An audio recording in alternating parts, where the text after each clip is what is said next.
కొరడాలతో చీల్చిన యేసు వీరేమి చేయించున్నారు, వీరెరుగరు కనుక దయతో వీరిని క్షమించమన్నాడు.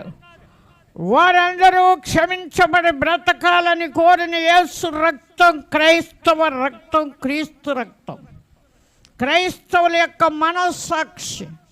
ఎవరు మరణం పొందకూడదనే ప్రార్థన చేయాలి. అడ్డన్నం తినే పొట్టివ్వలేదు మనకి, సోలడు బియ్యం, ఒక్క చారెడు బియ్యం తినే ఆహారం. మనుషులు తినేవారిగా భక్షించేవారిగా ఉండకూడదు.